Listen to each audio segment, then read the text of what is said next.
현재 러시아가 우크라이나에서 전쟁을 벌이고 있는데 나토 국경 바로 앞에 대규모 군사기지를 건설하는 모습이 확인되고 있습니다. 노르웨이와 핀란드와의 국경 인근에 군사기지를 건설하고 있는 모습인데요. 오늘 이 내용 좀 제대로 보도록 하겠습니다. 바로 보시죠. 현재 서방 정보기관과 군 당국이 계속해서 경고하고 있습니다. 러시아가 노르웨이 국경과 핀란드 국경 인근 4곳에서 대규모 군사행동을 보인다고 경고했는데요. 노르웨이 국경에서 불과 10km밖에 안 떨어진 페첸카 지역에서는 대형 군사기지가 건설되고 있는 모습이 확인되었습니다. 또한 핀란드 국경 인근의 키릴롭스코에서 대규모 군사기지가 건설 중이죠. 또한 페트로자보츠크라는 도시에도 장갑차 50대를 각각 수용할 수 있는 대형 경납고 3동이 완공이 된 상태이고 4번째 시설까지 건설 중인 상황입니다. 그리고 백해 연안의 카날락시아 기지에도 전면 개보수를 시행하고 있는데요. 해당 지역의 벌목과 구건물 철거 흔적이 확인되고 있어서 서방 정보기관들이 긴장하고 있는 모습입니다. 현재 러시아군이 움직이고 있는데 단순히 유지, 보수가 아니라 아예 새로운 인프라를 건설하고 있는 모습이거든요. 이 4곳의 군사기지에 수용할 수 있는 병력은 11만 5천 명 정도로 추산이 되고 있는데요. 매우 큰 규모의 병력을 이곳에 수용시키려는 의도인 것 같다고 서방 정보기관들이 전했습니다. 더해서 러시아는 핀란드, 에스토니아, 노르웨이 국경을 따라 새 철도 노선도 같이 부설하는 모습입니다. 유럽 국가들은 러시아군의 이러한 모습을 굉장히 위협적으로 받아들이고 있습니다. 당장 노르웨이 합참의장인 에이리크 크리스토페르센은 러시아가 지금 이 속도로 병력을 증강한다면 위성사진이 보여주듯 실제로 진행되고 있다. 노르웨이에 대한 군사 위협은 높아질 수밖에 없다고 말했고요. 노르웨이 정부당국도 이에 대해 맞장구를 치며 우크라이나 전쟁 중에는 러시아가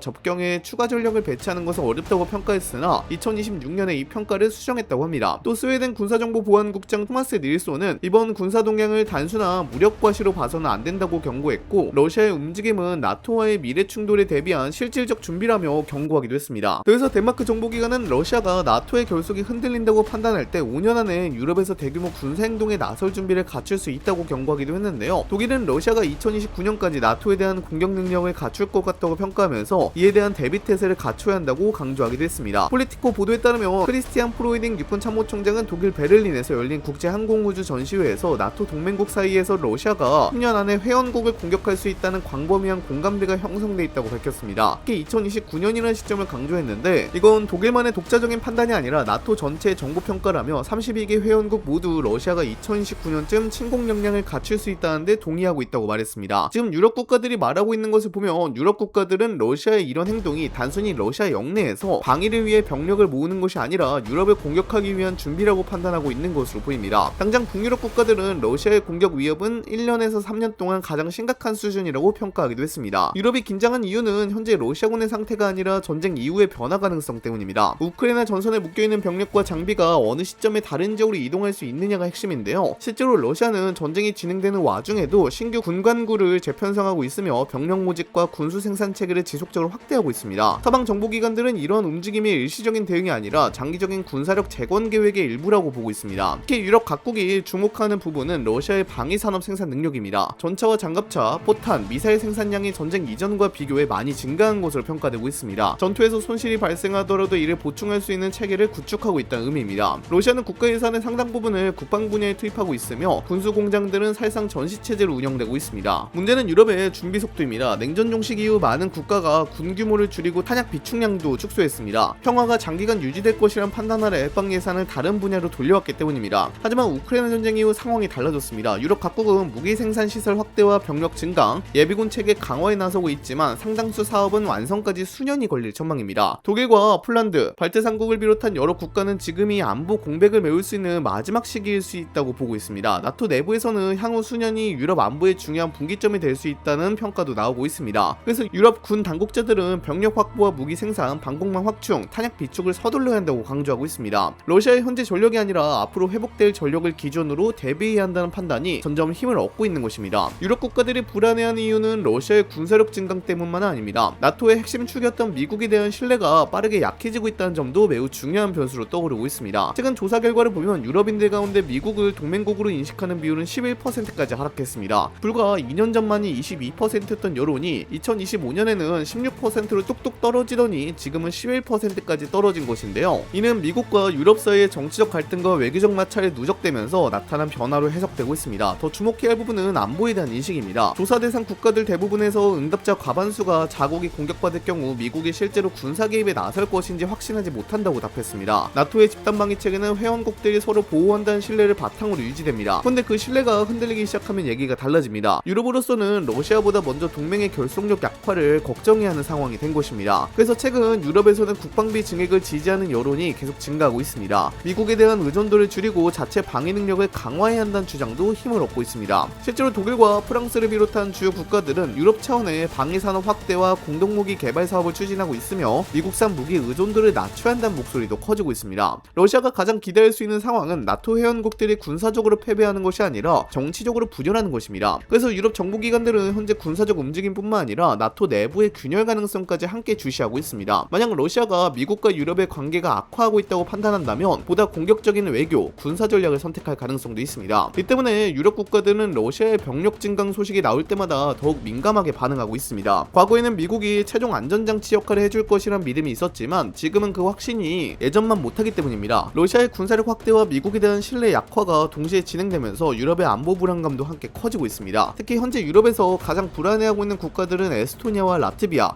리투아니아 같은 발트 3국입니다. 세 나라는 모두 나토 회원국이지만 러시아와 매우 가까운 위치에 자리 잡고 있습니다. 국토 면적과 인구 규모 역시 독일이나 프랑스 같은 서유럽 국가들과 비교하면 훨씬 작은 편입니다. 그래서 안보 문제에 더욱 민감할 수밖에 없는 상황인데요. 발트 3국이 우려하는 이유는 지리적 특성 때문입니다. 이 국가들은 나토 본토와 연결되는 통로가 매우 제한적입니다. 특히 폴란드와 리투아니아 국경 지역에 있는 수바우키 회랑은 나토 전략가들이 오래전부터 주목해온 지역입니다. 이 지역의 길이는 약 100km 수준에 불과한데요. 서쪽에는 러시아의 군사 거점인 칼리닝그라드가 자리 잡고 있고 동쪽에는 러시아의 핵심 동맹국인 벨라루스가 자리 잡고 있습니다. 만약 유사시 러시아와 벨라루스가 동시에 움직인다면 발트 3국과 나머지 나토 국가들을 연결하는 육상 보급로가 압박받을 수 있다는 우려가 꾸준히 제기되어 왔습니다. 나토가 발트 3국을 방어하기 위해 병력과 장비를 신속하게 이동시키는 과정에서 상당한 부담이 발생할 수 있다는 의미입니다. 그래서 나토는 수년 전부터 해당 지역을 유럽 안보의 핵심 요충지 가운데 하나로 관리하고 있습니다. 실제로 발트 3국 정부는 우크라이나 전쟁 이후 국방 정책을 크게 수정했습니다. 에스토니아와 라트비아, 리투아니아는 국방비 지출을 빠르게 늘리고 있으며 예비군 훈련과 동원 체계도 확대하고 있습니다. 국경 방어 시설 건설과 지뢰지대 조성, 벙커 구축 사업도 검토하거나 추진 중인 것으로 알려졌습니다. 또한 나토 병력의 상시 주둔 확대를 적극적으로 요구하고 있습니다. 더 주목할 만한 부분은 발트 3국이 러시아의 전면 침공 가능성만 걱정하는 것이 아니라는 점입니다.